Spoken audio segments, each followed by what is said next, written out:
When is a parent born? When your world changes in a moment? Nani? Or when the moment is celebrated by all? When you start learning again? Or with a new role? Is it your child's first breath? Or is it just a feeling? Parents are born when they fulfill a responsibility. Your child's umbilical cord blood can provide protection from 80 life-threatening diseases.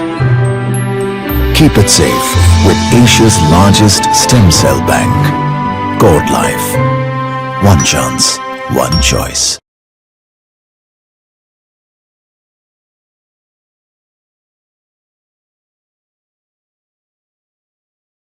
Hi, everybody. A very good morning. Welcome to this webinar. And thank you for joining us on a Sunday morning. I'm sure that it's going to be a valuable learning experience for all of you. And before I even actually get started, I just like to kind of, lay a little context on how the session will work. We are going to be talking today about labor and delivery. And this is a 1 hour session. So I know it's a Sunday morning and I'm sure you've gotten up late and all of that. So it would be good if you can, make sure that you have comfortable pillows, you have your water with you. If you haven't eaten your breakfast, quickly go grab something so that, you can sit and listen through the session completely. This session is being recorded, so therefore you are kept on mute and you will not be able to speak during the session. But if you have any questions, you can see that there is a questions section in your dashboard where you logged in. And that is going to, there you can post as many questions as you want. And before I close the session, I will make sure that I answer all your questions. So what I'm going to do is I'm going to take a couple of minutes here and I'm going to allow you to kind of, go get your pillows and your water and a little bit of snacks. And if your husband is also available and would like to listen in, because he's going to be your strongest support person during the labor and delivery process. So then that is something that you might want to get organized. So just get all these things done and we will get started with our session right away. Okay, so just another minute or so. All right, I think we're all ready to get started. So let me start with a little bit of an introduction. I'll start with myself and then I'll introduce how this session has been organized for you. So my name is Sonali Shivlani. I'm a pregnancy and postnatal consultant. I started my career in May 2004. So it's been 17 years now, exactly. I'm kind of celebrating. So it's 17 years of being in the pregnancy and post-delivery space. I have had the privilege, the good fortune, and the fun of working with more than 40,000 families. Today, I'm also a mother. I have 2 kids. And of course, they are older, they are adults, 20 and 18. But a lot of my journey has also been a parenting journey along these years. So there's a lot of personal and practical experience that also comes into pretty much everything that I do in this space. Right? This session has been brought to you by Cord Life, which is one of India's leading stem cell banks. So we'll talk more about them a little bit later in the session. But right now, we would like to say a big thank you to Cord Life, because even in this pandemic, they have taken this very powerful initiative of organizing all these webinars. So then that helps all of you mamas and papas who are sitting at home to get all the information without having to step away from the safety and comfort of your home. This session has been facilitated and helped by also Dr. Punita Gupta. And Dr. Punita, of course, I'm sure all of you already know her, love her, and have worked with her.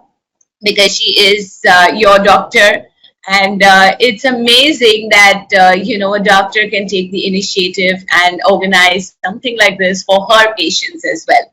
So thank you so much, Dr. Punita, for this wonderful opportunity.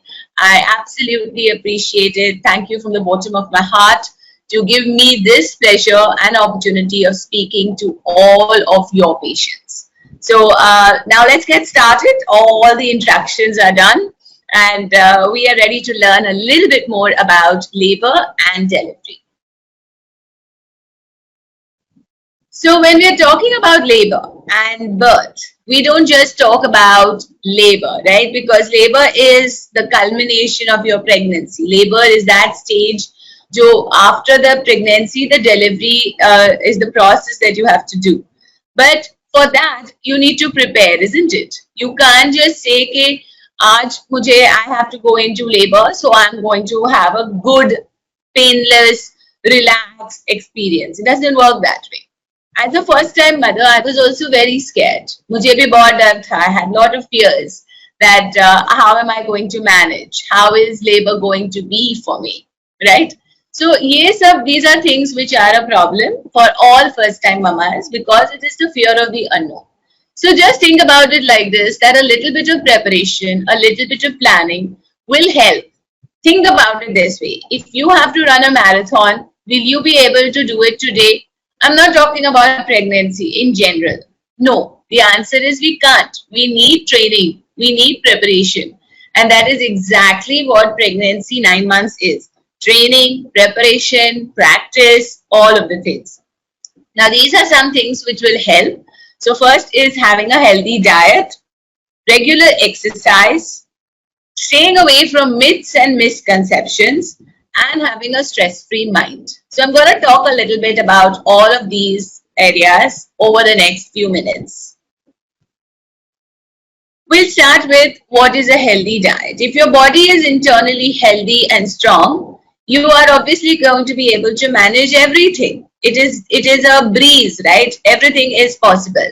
So it is going to help to keep you strong, keep you healthy. It will help to nourish your baby. And most importantly, it will also help to build your immunity. And in this day and age and situation of COVID-19, the word immunity has a very important place in our life, isn't it? So what are we going to do as far as diet is concerned? I'm not going to give you like a list of must-have foods and etc. I'm just going to try to explain to you how you can ensure that you eat healthy from your normal day-to-day food as well. So eat a balanced diet. All of us know that roti sabzi is healthy. We know that salads are healthy, fruits are healthy, but do we actually balance our diet? The way you have to balance your diet is, think about it like this. Your food is actually 5 components. So 5 fingers, right? All your main meals should have all the 5 components. The first is your carbohydrates. So we're talking about healthy grains. Don't have white rice and maida. Predominantly look at having whole grains. So they are much more healthier. You can have all the grains that are available, like your nachni, your oats, your whole wheat, brown rice, jawar, bajra. You can do all that, right? The second is your fruits and vegetables. Have a wide variety. Choose seasonal. Don't try to something which is not in season.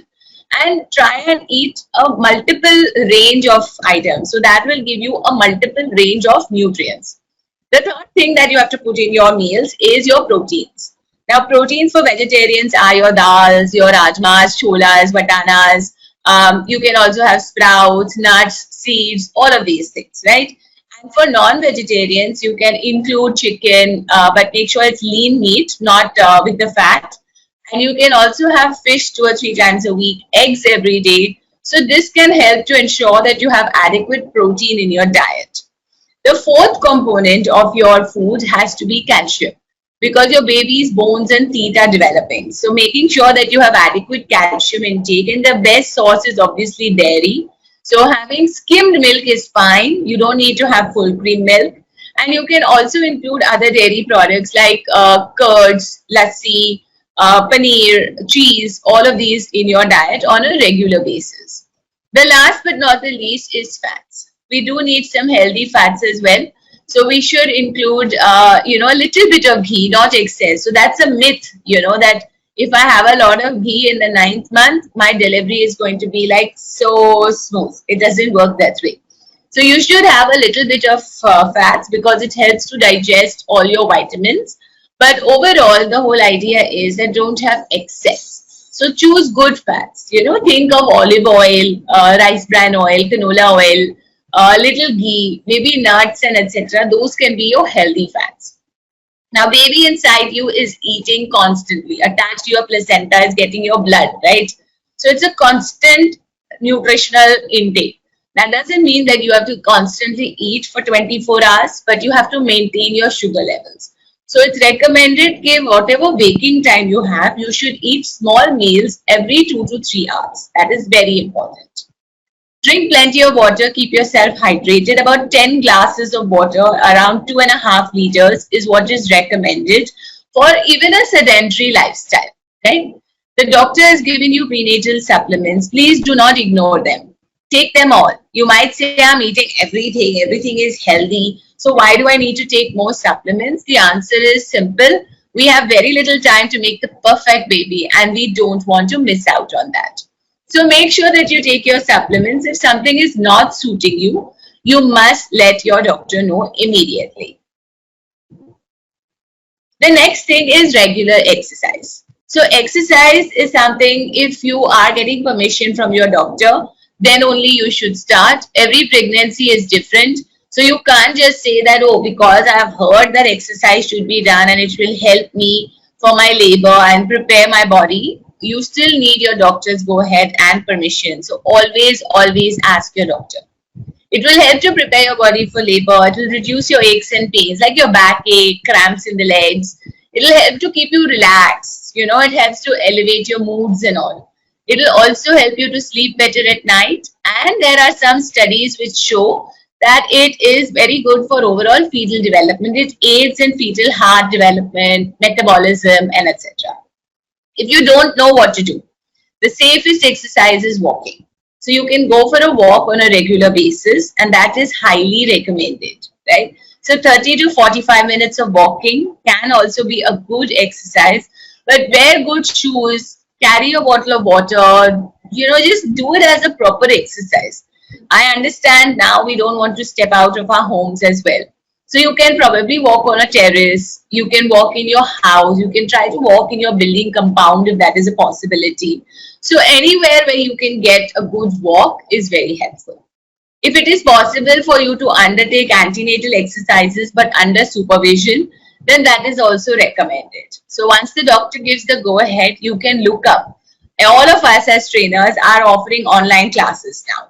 So you can get in touch with us and we can guide you for, getting some online exercise classes, which you can then do under, the safety of your own home.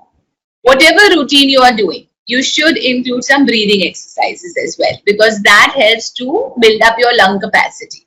So here are a few suggestions in case you want to get started and your doctor has given you the permission. Then these are some exercises you can try, especially in the 3rd trimester. So the first is squats. It helps to widen the pelvis, and I would recommend that you start with about 8 to 10 squats. If you feel that you're losing balance, you can use a firm chair, sofa, husband, somebody to support you while you're doing your squats. But slowly you must build up. 8 to 10 is very little, because someone who's not exercised at all, we make them start with few counts. But once you started exercising, then you can, start doing regular exercises as well. So 8 to 10 and then slowly build up. Some of my mamas are already doing anywhere between 80 to 100 squats on a daily basis, but they have been regularly working out. So their bodies are ready. The second is your butterfly position. So sitting in a butterfly position can be very, very helpful. You can sit in this position to talk on the phone, watch television. It really helps to widen out your pelvis, and the exercise is done without taking out any additional time. The third exercise is doing your leg raises. So when you're doing your leg raises, you lie down on a mat and raise your leg up. Fold your lower leg so that you don't bobble, and your body remains well supported, right? So that is something which will help you in terms of making sure that your exercises are happening on a regular basis. Again, for each leg, 8 to 10 counts, and then slowly increase, and you can build up to even 4 sets for each leg. Each set is about 8 counts. Then the next picture that I have on the screen is for Kegels. So you see the woman sitting on her commode.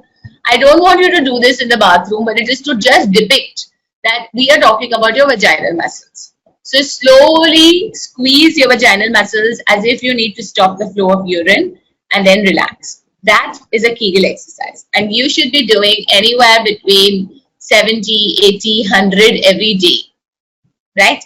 But never in the bathroom. And do not hold your breath while you're doing it, right? Then you have the last exercise, which is your, we're talking about your deep breathing. So sit in a comfortable position, close your eyes, relax, take a deep breath in all the way to your lower abdomen, fill up your lungs, fill up your abdomen, do not hold your breath anywhere. Do about 30 to 40 deep breaths every day. It's an absolutely safe exercise, and it can be done by even women on bed rest. For all the others, I would say take permission from your doctor, but deep breathing, you don't need permission also. You can do even if you are on bed rest. We consider pregnancy to be full term once you cross week 37. So if you deliver anywhere between week 37 to 40 weeks, it is considered to be a full term pregnancy. There are many myths, right? Where people say that, oh, 9th month lag gaya, so it is okay. It is not like that, right? 9th month starts in the 35th week. At this time also, the baby's lungs are not fully mature. So babies who are born before 37 weeks will need more observation time, might also need to be in the NICU, which can be stressful for a family. If you see any of the pre-labor signs before 37 weeks, you must immediately report to your doctor, because the doctor does have medications and options to help to slow or even stop your labor. And if the doctor gets enough time, the labor can be slowed down or stopped, which will help to give more time for the baby to develop in the right environment. So being alert is very important, and not listening to people, because a lot of times people will say, oh, this is normal, ye hota hai. And we can't listen to everybody's experiences. Every pregnancy is different, every mother is different, every baby is different. So you have to listen to your own instincts, and you have to listen to your doctor. Do not listen to any third person for sure. So here are some signs that you should be alert with, right? So if it happens in 37th week, we're very happy. But if it happens earlier, like, you start seeing some of these signs at 32, 33 weeks, then you know that there is a warning. You should let your doctor know. The first thing that happens is that the baby drops, right? So the baby in the womb all throughout your pregnancy has been rotating, somersaulting, flipping around, and etc. Around week 32, the baby comes in a head down position.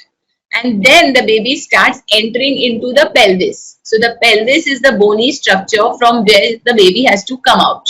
So the baby will start entering into the pelvis. So in the 9th month, in the last few weeks of pregnancy, your baby may look like, your stomach might look like a huge watermelon, and you might feel pressure in the lungs, ribs, and all of that. But suddenly, instead of that watermelon, now your stomach looks like a pear. So you have space, and then you have more bulk in the lower part between your legs. So you'll start feeling a lot of pressure, heaviness, and all of that in your legs area. And that is something which becomes a question mark as well, right? There is an increase in Braxton Hicks contractions, which is normal. So Braxton Hicks contractions are called fake contractions. The reason they're called fake is because they're there. They're really, really there. But they still don't open the cervix, which is the mouth of the uterus. They don't cause any cervical changes. So your Braxton Hicks contractions will increase in number in the last 15 days. Normally, you might experience 3, 4, 5 in a day, but suddenly if you're getting 1 or 2 every hour, then you know that, okay, I think I am in the last 15 days prior to my delivery. When you go to your doctor also examines you. The doctor feels that the baby is really low. The doctor will do an internal exam to see what is happening with your cervix. So, the cervix is what we call the mouth of the uterus, which opens into the vagina. During pregnancy, it is long, thick, and tightly closed. And when the baby is ready to be born, and it's the last few days, the cervix starts becoming softer, shorter, a little bit more flexible. So if the doctor notices these changes, the doctor knows that the baby is going to deliver soon.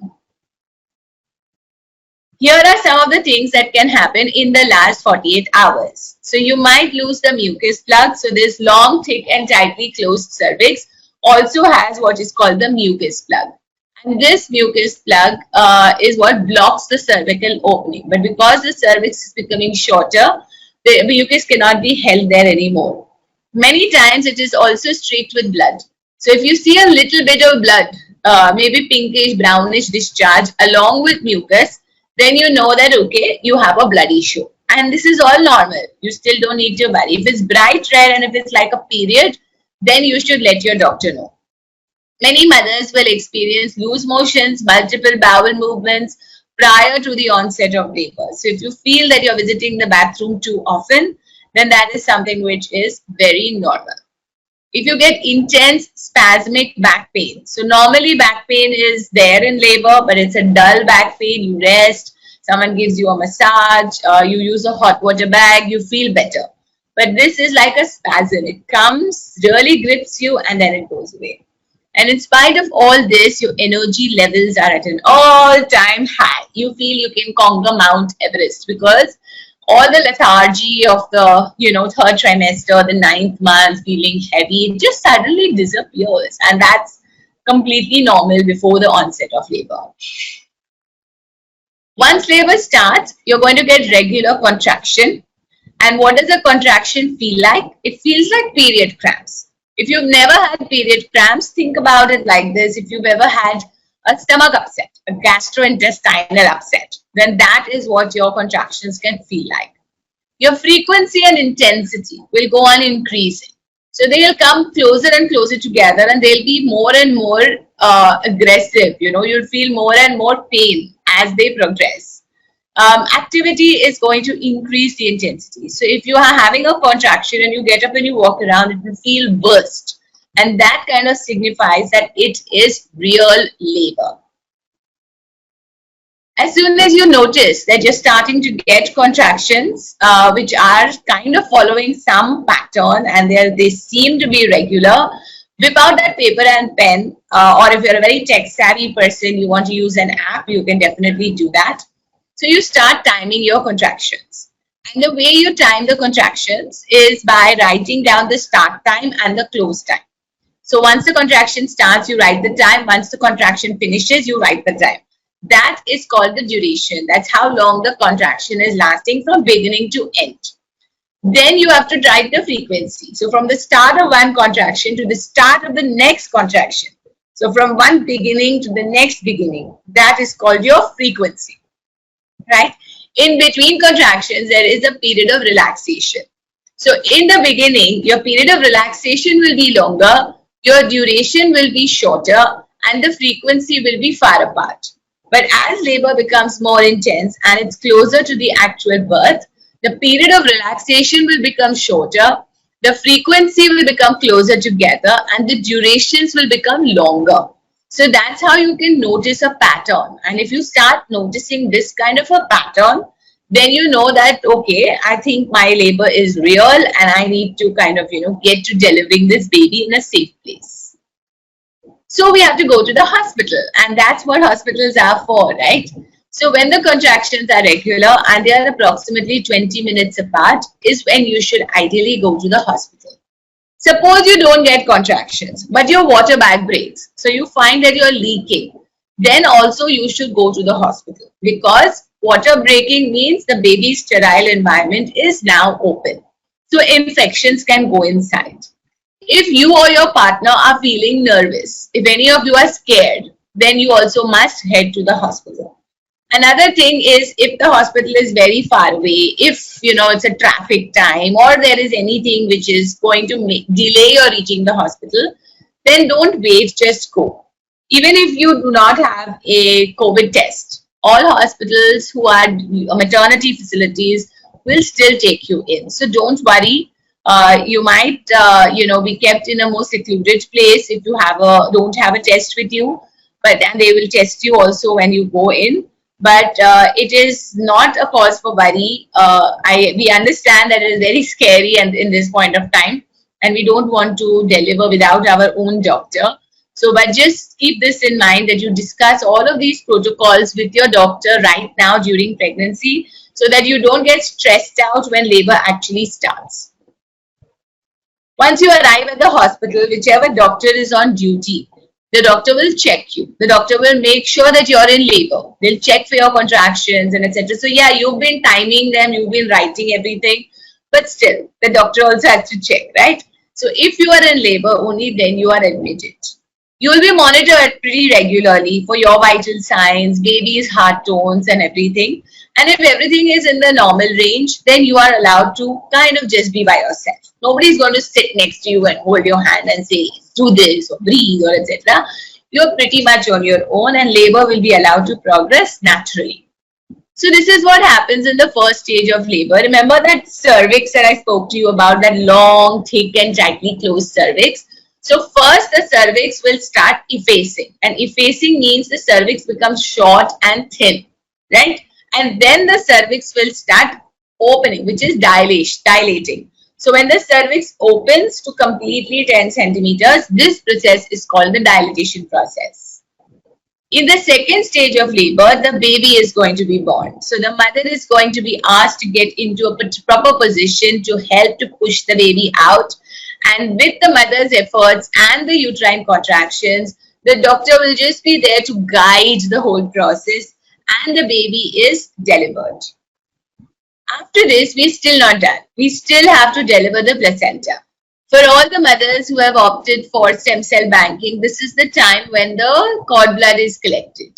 So I'm going to be also sharing the numbers of cord life with you. So if you want to understand a little bit more about stem cells and the collection procedure and etc., I would suggest that you kind of, take a presentation so you can understand a little bit more about all these things.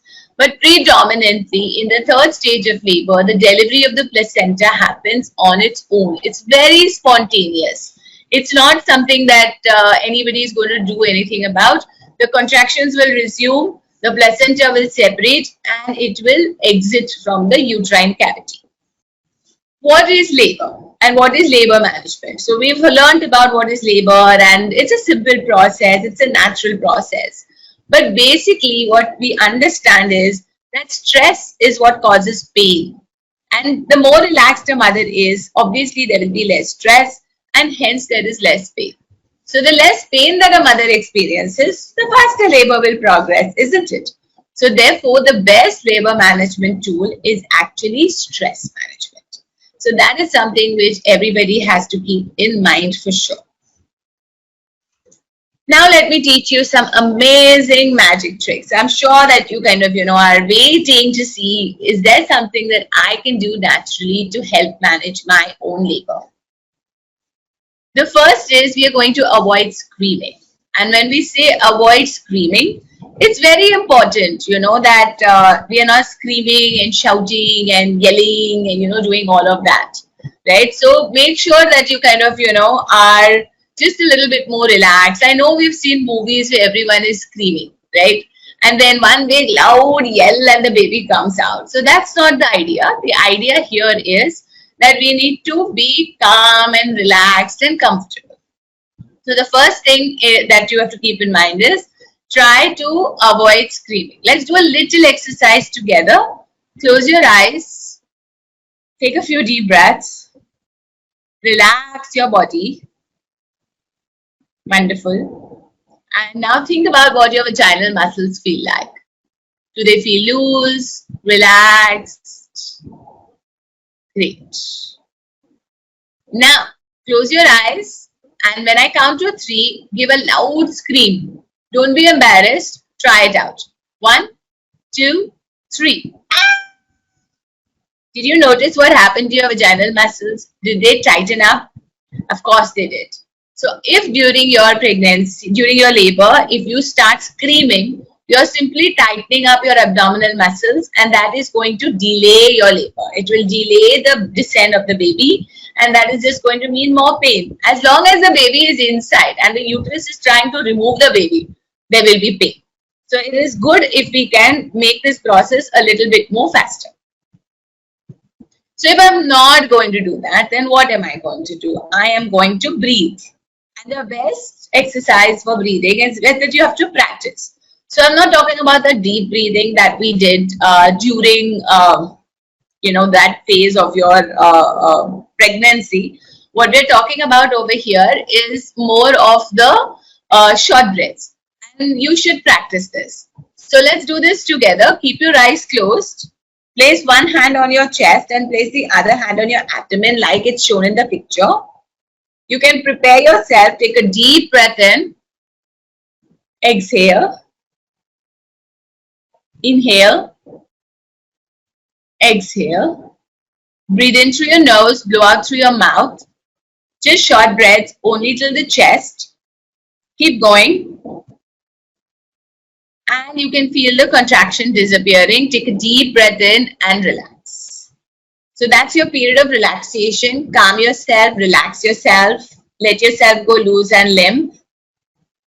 And now you can feel another contraction coming on. So take a deep breath in, exhale, breathe in through your nose, blow out through your mouth, short breaths only till the chest. And your contraction is disappearing. So take a deep breath in and relax. Right? So you need to do multiple such practices. You have to imagine that your contractions will last for a minute at each time, and you will have very short periods of relaxation. So that's the kind of practice that you have to do starting from your 28th week onwards, at least 5 to 6 contraction breaths every day.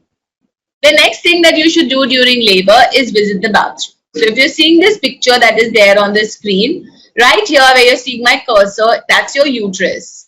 And then you have your bowels. So remember I said that you get loose motions before the onset of labor. So this gets emptied and therefore there's more space for your vagina. That's your birth canal. And here is your bladder. So when I'm talking about the bladder, if I'm telling you to visit the bathroom every 45 minutes to an hour, this is going to help to create more space again on this side. So this whole process of visiting the bathroom every 45 minutes to an hour will create more space in your pelvis area for the baby to actually descend. Try to be in an upright position because you will get the advantage of gravity. Also, your birth canal is not flat like this. It's actually at an upward tilt. Trying to be in an upright position will actually, when you're lying, sitting upside, your baby will have to come down like this. So it's a downward tilt. But when you're lying down, the baby has to make an upward climb. So that process obviously becomes much longer and again, repeat, as long as the baby is inside, the contractions are going to happen, which means that you will keep experiencing the pain. Last but not the least is your movement. So you need to move around. Imagine you have a pillow at home and you're trying to remove it from the pillow cover. How do you get it out? You will shake it, you will jiggle it, you will pull it, you will tug it. You will not just stand there and wait for the pillow to fall out, right? So the same thing has to happen with your uterus and your baby. The uterus is the pillow cover, the baby is the pillow. So we can move around, walk, squat, dance, sway, add some movement whenever you can. If you're feeling tired, of course, sit down, lie down. But whenever possible, try to be in an upright position, try to move around. That will help your labor to progress much more faster. Massage can be very helpful during labor. It's also good touch. It makes me feel good. It releases oxytocin and etc. So that is something which is very, very essential and helpful. And also there is pain, right? So especially in the back. So here is a good kind of, massage. It can there be a little bit of, nice pressure movements or with the fist. So the lower back can be very helpful for a mother to get massage during pregnancy. A shoulder and a back and a neck rub can also be extremely relaxing during labor. So you can ask your partner to do all of these things as well. So that will help you to relax as well.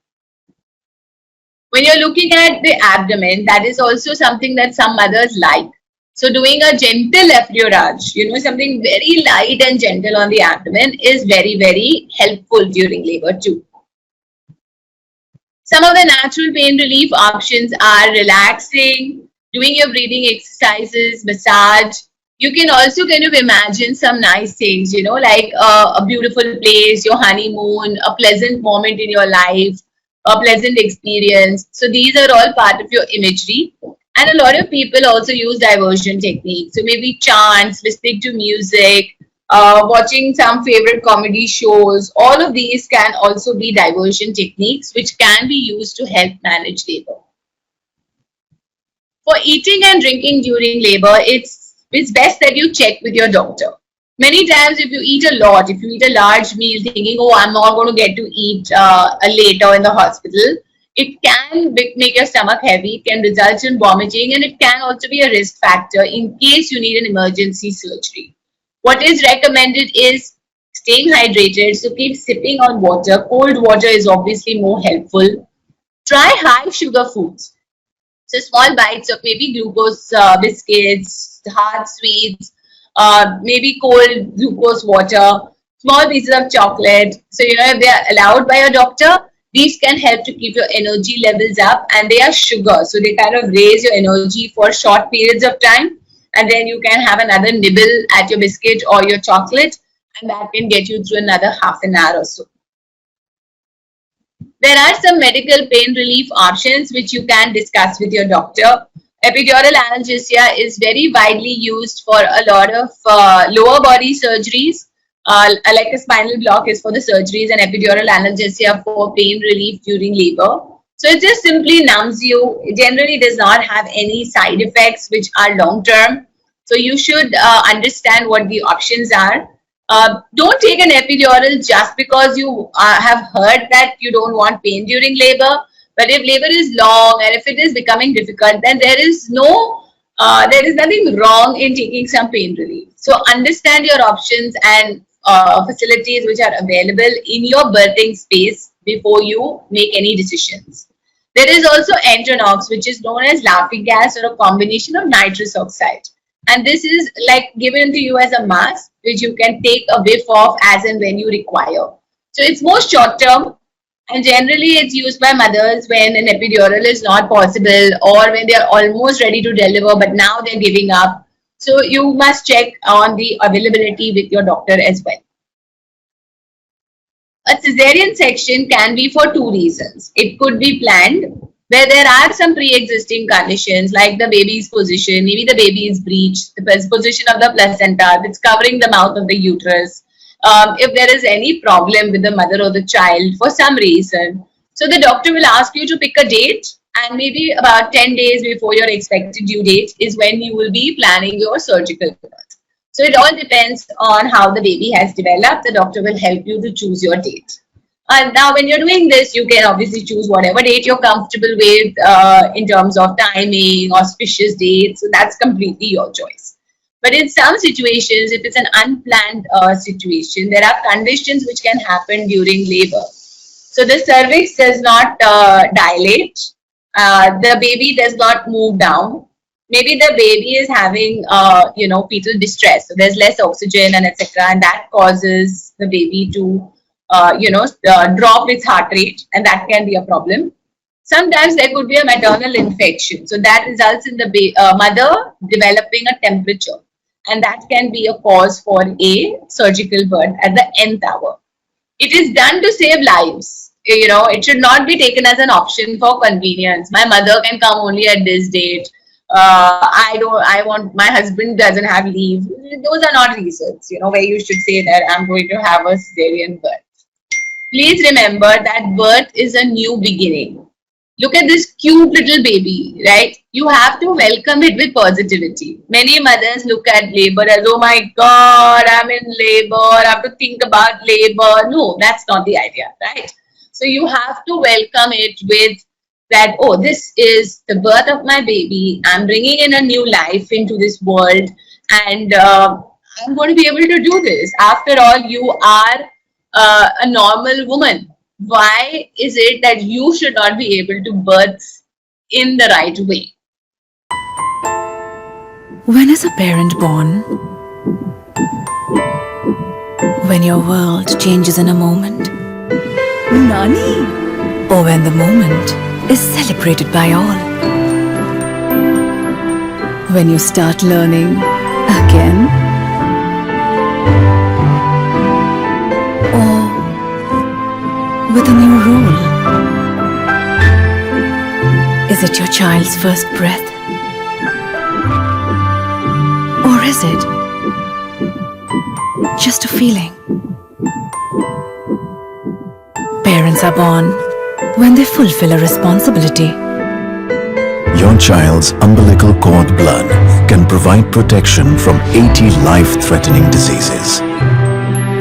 Keep it safe with Asia's largest stem cell bank. Cord Life. One chance, one choice. And here is a very special for all of you special mamas there. So from Cord Life and Mama Earth, you are going to get this amazing gift voucher. So Mama Earth is a natural ingredient based brand. It's a skin care and hair care brand. You can pick up, some things for yourself like, stretch mark creams, some moisturizers, lotions, body salts, which can be used for, relaxation, etc.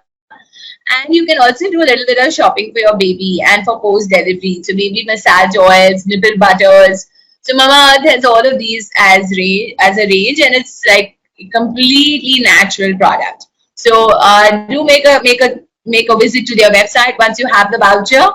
The Cord Life team will be getting in touch with you in 48 to 72 hours after this session, and they will be sharing this voucher with you.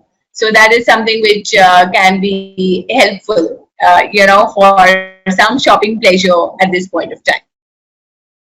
These are books that are there in the market which are available on Amazon, and I'm the author. I'm so proud of that. There's Prenatal Fitness, which is an exercise book on exercise and nutrition. We have exercises for pregnancy and post-delivery with pictures and explanation. Each exercise is with picture and explanation. So if you're looking for some guided exercises, then this is a great buy. You must definitely consider it. You also have parenting mantras, which is for the little questions that parents have about babies. So from toilet training to sleep scheduling to vaccinations to teething, all of these things have been covered in parenting mantras. So it's available on Amazon. And the last one is your Super Moms recipes. So these are your recipes for post when the baby starts eating some solids. So you can start making some yummy and interesting items for your baby. I'm going to be ready now for your questions. I have put my personal coordinates up there, my website, my Facebook, my Instagram. I do a lot of fun stuff on Instagram and do a lot of posts there. So make sure that you definitely follow my handle. YouTube, we have a channel which is called the Pregnancy Coach by Baby 360 Degrees, and we have a free pregnancy tips. It's only a tip group. So every morning a tip of the day is shared. So if you would like to be a part of that group, then make sure that you send a WhatsApp message to the number which is there on the screen, 766360 That is going to be getting you into that particular group, right?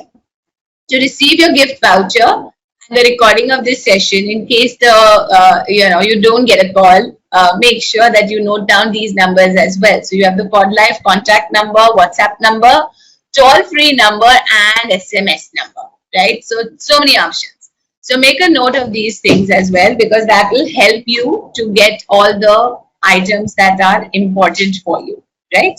So I'm going to open this up for questions. And I'm hoping that you have put in a lot of questions for me. So my first question is from a mother who's having sleepless nights. She's having problems in sleeping. I don't know which week of pregnancy you are in, but generally what happens is in early pregnancy, because of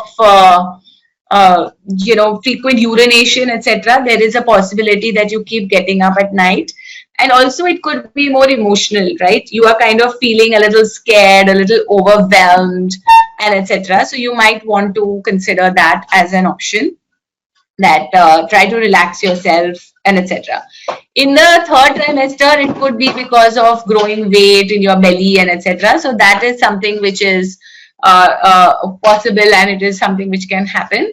So again, frequent urination comes in the third trimester. So just find a comfortable sleeping position, use pillows, try not to use your phone and TV too much before bedtime. Eat a dinner a little bit early.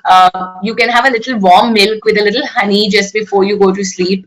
You can take a warm bath. These are some things that can help you to sleep a little bit better at night. At what time we should start the exercises? Ma'am, you should be checking in with your doctor. Technically, you can work out for your entire pregnancy, but most of the times we recommend waiting till you complete 12 weeks and then starting your exercise program. Induced labor is more painful, that you have heard. There are two parts to your question. Yes, I will agree with that. That if something is forced, it is going to be a little bit more difficult because the body is not ready. However, as far as success is concerned, it depends on various parameters. So there is something which the doctors do, which is called the Bishop score. And this checks for various things. It checks for the cervix readiness and the baby's position. If both of these are favorable and the points that are there are positive, then a induction can be successful. And an induction is done when they feel that the uterine environment is not favorable for the baby anymore. So if that is the condition, then it is safer for the baby to be outside rather than we worry about, that, oh my God, I don't want an induction because it's going to be painful or it's not going to be successful, right? So that is something that is about induction. I'm in my 35th week and I have burning sensation in my hands. Is it normal? No, ma'am, it's not normal. If you are getting some kind of skin irritations and etc., you should let your doctor know. It could be related to some kind of nutrient deficiencies, etc., which the doctor can help you with. If you're talking about the COVID vaccination for pregnant women, the answer is right now, we are not recommending that pregnant women take the vaccination because we do not have sufficient data for the same. However, there are some conditions in which we say that, okay, pregnant and breastfeeding mothers can get vaccinated, especially if you are in a high risk category. So this is something that, again, you should discuss with your doctor.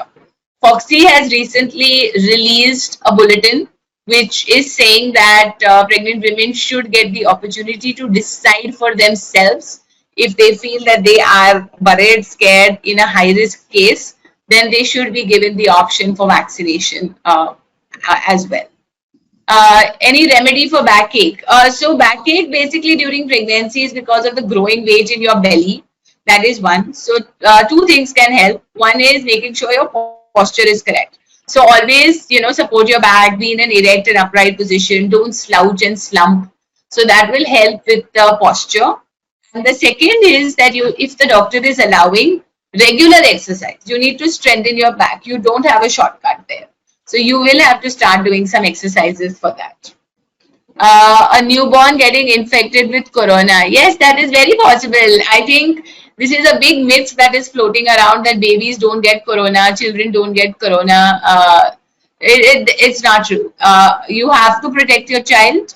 Once you have your baby, please make sure that no visitors, absolutely no visitors, no outside people to interact with the baby. Because the more exposure you give, the chances of the infection are higher. All the malish walis and massage walis and etc. Those are things that you will have to keep away from. So don't get pushed into those areas, right? Family members, if they are moving out, then when they come back home, they should put their clothes in the wash. They should take a shower and only then enter the baby's room. They should not even just enter the baby's room like that only, right? So it's very important that the entire family is on board and they take care. Babies generally do get a milder attack. It's not as severe as it is for adults, and most babies recover. But understand that baby's immune system is also weak. So some babies may respond negatively and it could become an untoward incident. So there is no point, no excuse in taking a chance. You have to be absolutely rude and only video calls for anyone who wishes to meet the baby. Uh, could you please advise if brown rice can be taken? Yes, you can consume brown rice. Brown rice is something which is healthier than white rice. White rice can be only empty calories, but brown rice is definitely a better option for you. And as far as which brand, whichever brand is available for you to take, it's a good idea. I wouldn't say that white rice is not recommended. I mean, it's not the healthier option. Brown rice is a better option. If pregnant women get COVID symptoms, so again, even pregnant women do get COVID, and we do see that the symptoms are generally mild and recovery is good. You may not require medications. You might just be more on the paracetamol, etc., and do all your steam inhalation, deep breathing, and etc., all of those things. However, if the case is becoming a little bit more difficult, then medicines will have to be given. Your life will become more important at that point of time, and the doctor will not consider that I can't give medicine. So no, there is no option. If medication is required for the mother's well-being, then medication will be given. So if you are, again back to you as well, when you're taking care of your baby after the delivery, you have to take care of yourself also after the during pregnancy. It's very, very important. Baby can get infected in the hospital. No, if the baby is in your room only, the baby will not. No.